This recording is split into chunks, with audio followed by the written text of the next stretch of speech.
en Lucas, capítulo 24, que nos habla acerca de la resurrección de Cristo. Si bien ya lo hemos leído, pero vamos a detenernos un poquito más y ver versículo a versículo o lo que resalta de lo más importante. Principalmente la resurrección de Cristo habla de que Cristo murió realmente y al tercer día resucitó, como está escrito en las Escrituras. Amén. Dice así, si lo desean buscar o ya lo tienen, Lucas, disculpen, capítulo 24. La resurrección se titula. El primer día de la semana, muy de mañana, vinieron al sepulcro trayendo las especies aromáticas que habían preparado y algunas otras mujeres con ellas, y hallaron removida la piedra del sepulcro. Y entrando no hallaron el cuerpo del Señor Jesús. Aconteció que estando ellas perplejas por esto, he aquí se pasaron junto a ellas dos varones con vestiduras resplandecientes, y como tuvieron temor y bajaron el rostro a tierra, le dijeron: ¿por qué buscáis entre los muertos al que vive? No está aquí, sino que ha resucitado. Acordaos de lo que os habló cuando aún estabais en Galilea, diciendo: es necesario que el Hijo del Hombre sea entregado en manos de hombres pecadores y sea crucificado y resucite al tercer día. Entonces ellas se acordaron de sus palabras y volvieron del sepulcro, dieron nuevas de todas las cosas a los 11 y a todos los demás. Eran María Magdalena y Juana y María madre de Jacob y las demás con ellas, quienes dijeron estas cosas a los apóstoles. Mas ellos les parecía locura las palabras de ellas y no las creían. Pero levantándose Pedro, corrió al sepulcro y cuando miró dentro, vio los lienzos solos y se fue a casa maravillándose de lo que había sucedido. Amén. Gloria a Dios por esta narración, por esta palabra. Vamos a empezar a ir discriminando por versículos. Entonces dice que el primer día de la semana, muy de mañana, ¿quiénes fueron? Las mujeres fueron, tempranito. Se calcula que eran como las 6 de la mañana, mujeres madrugadoras, ¿no? Que a veces se tilda la Biblia como de machista, pero acá vemos a las mujeres ahí encabezando lo que es la noticia más fresca de la mañana, ¿no? Que Jesús había resucitado. Dice que estas mujeres fueron a llevarle especies aromáticas para ungir al Señor. No sé si no se acordaban o no creyeron que realmente Jesús iba a resucitar. Dice que cuando llegaron hallaron la piedra removida. Se calcula que necesitan más o menos unas 7 personas para poder remover la piedra. Entonces, no sé con qué idea irían las mujeres a ungir el cuerpo de Jesús o hallar especies aromáticas, o simplemente pensaba dejarla fuera de la tumba, ¿no? Eso no lo sabemos. Pero lo que sí sabemos es que la sorpresa de ellas, de estas mujeres, es que la piedra estaba removida. Qué sorpresa, ¿no? Dice que quedaron perplejas al ver la piedra removida y que el cuerpo no estaba allí. Dice entonces que al hallar la piedra removida del sepulcro, entraron y no hallaron el cuerpo del Señor. O sea que fueron directos. A mí no me daría para entrar a un sepulcro, menos como estaba diseñado los sepulcros en aquel entonces, que era una especie de cueva para adentro, así hacia abajo, cavada en la roca. Sin embargo, estas mujeres también valientes, ¿no? Fueron y encontraron así que estaba solamente los lienzos. Póngase a pensar que el proceso de momificación eran esas vendas que le ponían y a su vez las especies. Eso ya hubiese matado el cuerpo de Cristo, a pesar de que ya lo habían crucificado. Eso lo habló el miércoles, lo habló Johan acerca de la muerte de Cristo. Pero si recordamos también algo muy importante que sucedió cuando Cristo murió, es que el velo del templo se partió en dos. ¿Recuerdan? Se partió en dos desde arriba hacia abajo y no desde abajo hacia arriba. Algo interesante también que hubo en la muerte de Cristo, dice que hubo grandes tinieblas y también un terremoto. O sea, esas grandes tinieblas, se cree también que las tinieblas apoderaron, como quien dice, de esa situación y todo el pecado de todo el mundo cayó sobre nuestro Señor Jesucristo. Dice que Él molido fue por nuestras rebeliones y bueno, el castigo de nuestra paz fue sobre Él y por sus llagas somos nosotros curados. ¿Amén? Son palabras extraordinarias realmente. Muy bien, seguimos. Dice que no hallaron el cuerpo. Sabían exactamente dónde buscarlo. ¿Había desaparecido? No, realmente había resucitado. Todos los relatos concuerdan en que el primer día de la semana fueron, tanto Mateo, Marcos, Lucas y bueno, Juan también, que el cuerpo ya no estaba allí. Recuerdan que a Jesús le pusieron custodias, guardias romanas, porque dijeron, seguramente los judíos, los discípulos van a ir, van a buscar el cuerpo de su maestro y van a decir, ha resucitado. Pero ¿cómo pueden hacer eso? Hay una guardia romana que ellos estaban capacitados para inclusive matar a quien se haga frente a querer hurtar el cuerpo, porque ¿qué sucedía si hurtaban el cuerpo? Ellos mismos, los mismos romanos, irían a la muerte. O sea que no iban a arriesgar sus propias vidas. Dice que estando ellas perplejas, las mujeres, no tenían ni la menor idea del acontecimiento que había sucedido. Es obvio que hubo de parte de los discípulos la confabulación para robar el cuerpo. Pero no, estos discípulos estaban atemorizados, ¿recuerdan? Estaban ocultos, estaban escondidos. Aquellos que dijeron, no, te vamos a seguir hasta el final. Recordemos también que le terminaron negando. Bueno, eso era antes de no haber recibido el Espíritu Santo.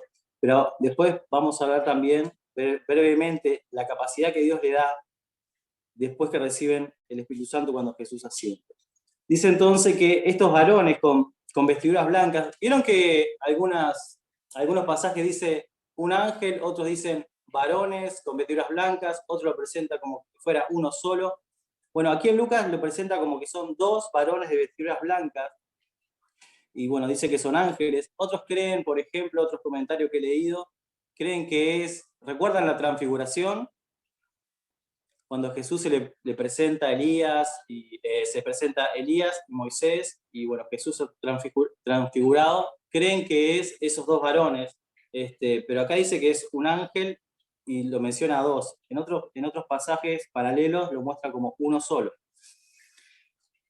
Lo más allá de todo, lo más importante es que dice, ¿por qué buscáis entre los muertos al que vive? Amén. Esa debe ser nuestra predicación. Dios no es Dios de muertos. ¿Recuerdan cuando habla acerca, dice, bueno, ¿qué va a pasar, por ejemplo, con aquella persona que tuvo un esposo y ese esposo murió, después volvió a tener uno? ¿De quién será esposo? ¿A quién se va a reconocer? No es un Dios de muertos, es un Dios de vivos. Y dice que en los cielos no nos vamos a dar en casamiento, seremos como ángeles. Eso lo dice la palabra de Dios. Bien, con vestiduras blancas resplandecientes.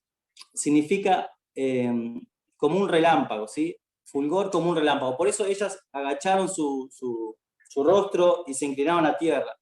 No sé cuántos han tenido la oportunidad de ver un relámpago o lo que viene a ser el resplandor, ¿no? De un relámpago y a su vez el ruido que hace. En otros paralelos también habla que hubo como un gran terremoto y se vio esta manifestación de estos ángeles. Entonces, qué importante es ver que no quedó como algo sencillo, algo prácticamente sin importancia. Al contrario, hubieron acontecimientos extraordinarios. La tumba vacía, el lienzo totalmente, sin el cuerpo de Cristo. Lo otro más importante también, que los hombres de Dios ahí, los ángeles, diciendo, ¿por qué buscáis entre los muertos al que vive? No está aquí, ha resucitado. Entonces dice que las mujeres salieron. También le hace recordar, ¿no? Entonces, acordado de las palabras. Qué importante es recordar las promesas de Cristo. A veces nosotros nos enloquecemos, por decir de alguna manera, y no confiamos en Dios y nos atemorizamos, siendo que la Biblia está llena de promesas para nosotros mismos y que Él también un día volverá por nosotros. Dice que entonces ellas se acordaron de las palabras. ¿Se acuerdan cuando Jesús dijo que iba a destruir el templo y que al tercer día lo levantaría, y no entendieron eso? Recuerdan que los discípulos le llevaron por el templo de Jerusalén, y dice, pero mirá qué impresionante, es como si nosotros hoy de repente fuéramos al Palacio Legislativo por ver alguna construcción o arquitectura extraordinaria, y vemos, mirá, los mármoles que hay, cómo está labrado, esto y lo otro, y alguien diga, pero esto lo destruimos y en 3 días lo levantamos. Si no puedo pintar un dormitorio en una semana, voy a poder levantar un palacio legislativo, imposible. Entonces no comprendieron que hablaba de su propio cuerpo, su propio templo, que al tercer día él se levantaría de entre los muertos. ¿Sí? Bien. Entonces fueron estas mujeres corriendo y le avisaron a todos los demás. ¿Cuál fue la reacción de estas personas que, al escuchar que Jesús había resucitado? Estas mujeres están mal de la cabeza, están locas. ¿Cómo va a resucitar si sé que lo mataron, lo azotaron, realmente le atravesaron con una lanza? No, no puede ser que haya resucitado. Los mismos discípulos dijeron, esto es una locura. Parece que creyeron que María Magdalena estaba loca, que Juana estaba loca, que María, la madre de Jacob, estaba loca, pero no, realmente ellos quisieron asesorarse y fueron corriendo a la tumba de Cristo. ¿Y qué se encontraron? Levantándose Pedro, dice que fue corriendo hasta la tumba, pero Pedro no se animó a entrar, sí, el otro, que no menciona, dice, vieron los lienzos, solos, los lienzos ahí prolijitos, pero sin el cuerpo de Cristo. No tenía ningún cuerpo adentro, pero conservaba la posición que lo tenía envuelto. O sea que no habla de que alguien lo desenvolvió ni nada por el estilo. Conserva la posición actual de cómo habían dejado a Cristo. Maravillándose. Dice, Pedro no podía comprender de que estaba allí, abandonada, la mortaja esta, ni la forma en que pudo ser sacado. ¿Cómo pudo ser sacado el cuerpo de Cristo y dejar todo lo que es el vendaje así intacto? Ahí hablamos del poder de Dios, que es el poder que realmente resucita, ese Espíritu de Dios que tiene poder para dar vida, pero también para volver a tomar, como dice la palabra de Dios. Muy bien. Ahora vamos a seguir estudiando un poquito más acerca de lo que viene a ser lo que ustedes recién hablaron. Lo que viene a ser Egipto se cumple en Cristo. Recuerden que cuando el pueblo de Dios sale de Egipto, tenían que, como bien dijo Ana, tenían que pintar la puerta arriba hacia ambos lados con sangre. Quien no lo hacía no tenía fe y no estaba en obediencia. Venía el ángel de la muerte y también mataba al primogénito, ¿no? Otra vez, significa el Cordero Pascual, ese Cordero que fue inmolado, ese Cordero que se entregó a sí mismo para nosotros. Otra cosa que dijeron también, muy importante, que lo que significa, Egipto viene a significar esa esclavitud. Dios nos ha rescatado de la esclavitud del pecado, de la esclavitud de la muerte y de la esclavitud de la condenación eterna. No sé cuántos ya conocen el cubo evangelístico. A ver si lo puedo enfocar por aquí.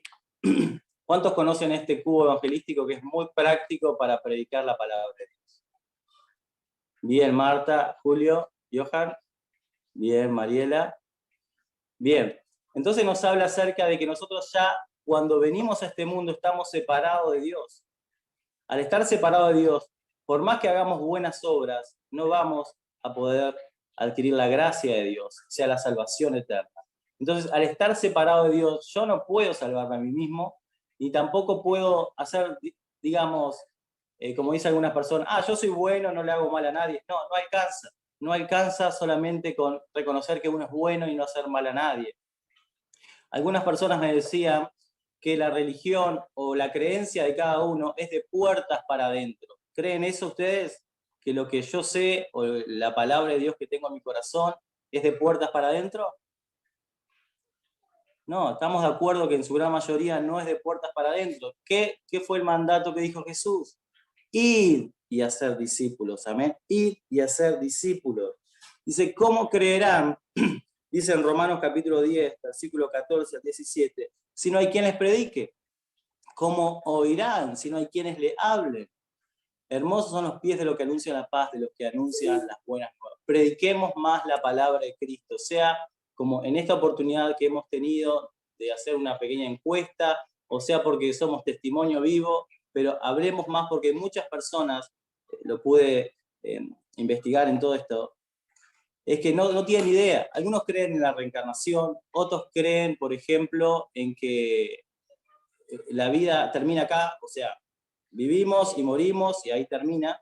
Esto me hace acordar cuando fuimos a Mariscala, a un pueblo, es una ciudad en realidad, en La Valleja, no es un pueblo, es una ciudad, por la cantidad de habitantes que tiene.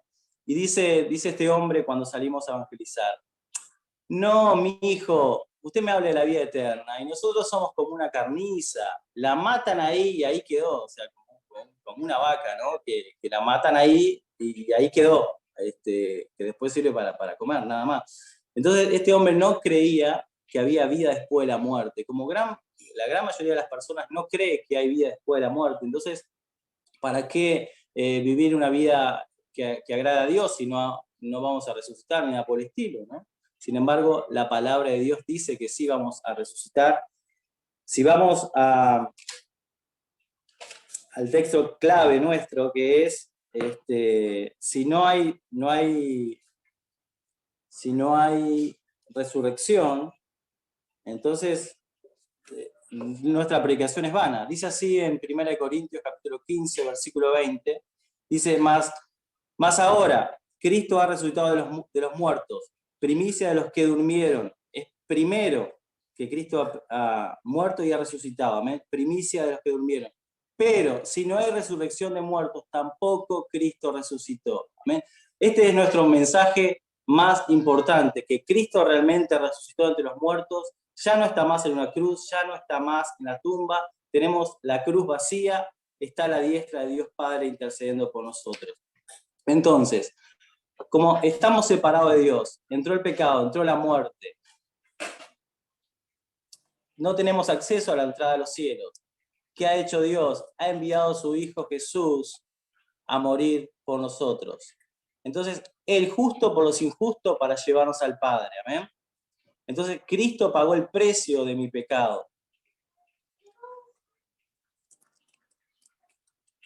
Recordemos esto también, que pensaron que era un fraude. Pusieron el sello en la piedra para que nadie pudiera remover esa piedra donde estaba Cristo.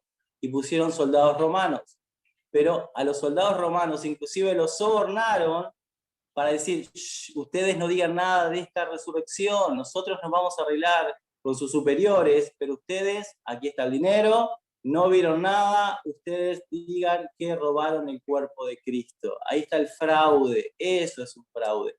Pero Jesucristo realmente resucitó el tercer día entre los muertos, ya no está más clavado en una cruz, sino que está a la diestra del Padre intercediendo por nosotros. Es el mismo Jesús que tiene las heridas en las manos y en los pies. Algunos creen que Jesús era un fantasma. Bueno, para empezar, los fantasmas no pueden comer, porque Jesús dice: tengo hambre. ¿Y tienen algo para comer?, le dice a los discípulos cuando se le aparece. Y no, vamos a pescar. Y salieron a pescar. Bueno, tiren ahora, no hemos pescado nada toda la noche, tiren del lado derecho. Y ahí dice que la cantidad de peces que de vuelta hace Jesús un milagro, y luego come. Entonces, cuando viene Tomás, dice: bueno, Tomás, ¿querés tocar mis heridas? Ahí realmente algo interesante que veíamos ayer con Abel, que si bien lo dice Jesús, ahí no lo podían tocar a Jesús en sí, porque todavía no había sido glorificado. Si bien podía comer, podía atravesar paredes, realmente a nuestro entender no podemos comprender eso, porque él tenía un cuerpo glorificado, es semejante al cuerpo que vamos a tener nosotros. Entonces, de esa manera también podemos hacernos una idea que vamos a comer en los cielos. Saben que mi preocupación máxima cuando era chico, no sé, 5, 6, 7 años tendría, una onda Misael así, como mi hijo, mi preocupación principal era si iba a haber comida en los cielos. Le preguntaba a mis padres: ¿va a haber comida en los cielos? ¿Va a haber un pollo a las brasas? Porque me acordaba de aquel restaurante que está en General Flores y Domingo Aramburú. ¿Va a haber pollo a las brasas? ¿Va a haber cosas ricas, sandía? ¿Va a haber helado con la flores triple? Me preguntaba.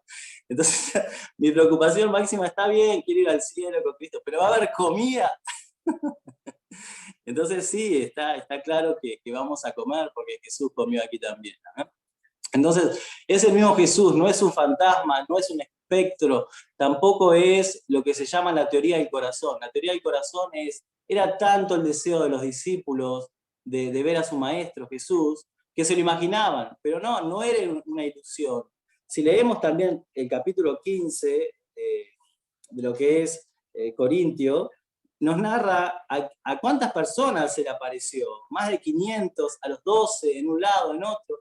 Entonces vemos, lo invito a que lo puedan leer en su casa, en 1 Corintios 15, que habla acerca de la resurrección de los muertos, cómo será eso es de deberes. Entonces está extraordinario que Jesús comió, era el mismo Jesús que se apareció a los discípulos y a más testigos, ¿no? Entonces, podemos explicar a la gente también que la decisión ahora es nuestra, es de usted, por decirlo de alguna manera. Si quieres quedarte en oscuridad, si quieres quedarte en tinieblas, o quieres pasar de tinieblas a luz, siempre es a través de la cruz de Cristo. No hay otro camino. Recordemos lo que Jesús le dijo a Nicodemo: yo soy el camino, la verdad y la vida. Nadie viene al Padre si no es a través de mí. A un maestro de la ley, conociendo la palabra de Dios, y le estaba explicando cosas terrenales, y no comprendía. Imagínense si nos contara cosas celestiales. Entonces, qué importante es conocer la palabra de Dios y también tener fe y obediencia. Dos cosas van de la mano. Entonces, para predicar la palabra podemos decir esto. Usted desea pasar de muerte a vida, es a través de la cruz de Cristo. No hay otro camino. Algo interesante que es un dicho también, o un dicho popular, decía: todos los caminos conducen a Roma. Algunas personas dicen: todas las religiones conducen a Dios. Eso es falso. Está bien, todos los caminos conducen a Roma, porque en el tiempo de Jesús, algo que se caracterizaba por los romanos era que había traído paz, en cierta manera había traído paz, había hecho los caminos, porque en poco tiempo sus legiones, sus soldados estaban enseguida en el lugar donde haya disturbios, entonces por eso hicieron los caminos, trajeron paz, y los griegos también aportaron algo importante, que es el idioma, el griego como el idioma universal, ¿sí? Entonces, en ese tiempo que Jesús vino a dar su vida por nosotros, esas cosas se daban. Pero el tema es no, si bien todos los caminos conducen a Roma, no todas las religiones conducen al Dios verdadero. ¿Quién es el único que dijo: yo soy el camino, la verdad y la vida? Es Jesús. No hay otro camino. ¿Amén? Bien, seguimos con el cubo evangelístico. Dice entonces: aquellos que rechazan a Cristo, dice que nos espera el infierno. Y aquellos que hacen la paz con Dios, tenemos vida eterna. Vida eterna. Entonces, Dios nos reconcilia por medio de su muerte al derramar su cruz, y su sangre nos limpia de todo pecado. Pero si rechazamos esa gracia de Dios, nos espera la condenación eterna. Así como existe la vida eterna en Cristo, también existe la condenación eterna, que es el lago de fuego y azufre que nunca se apaga. La Biblia lo describe como que gusano que nunca muere. No es para asustar a la gente, es mostrarle la consecuencia del estar sin Cristo. Si hoy nos toca partir, hoy nos toca morir, y estamos sin Cristo, nos espera la condenación eterna. Eso debemos saberlo. Entonces, Cristo te extiende la salida, te extiende la mano, y es aceptando el sacrificio que hizo en la cruz por nosotros. El justo por los injustos, para llevarnos al Padre. Y por último, estas 5 cosas que debemos de saber es: la oración es el método que Jesús estableció para que nosotros hablemos con Él, ¿sí? Dice que nos dirijamos al Padre en oración por medio del sacrificio de Cristo. La oración es muy importante para la vida de un cristiano. Luego, la palabra de Dios, la Biblia, meditarla, atesorarla, ponerla en práctica, todas esas cosas son muy importantes. Amén.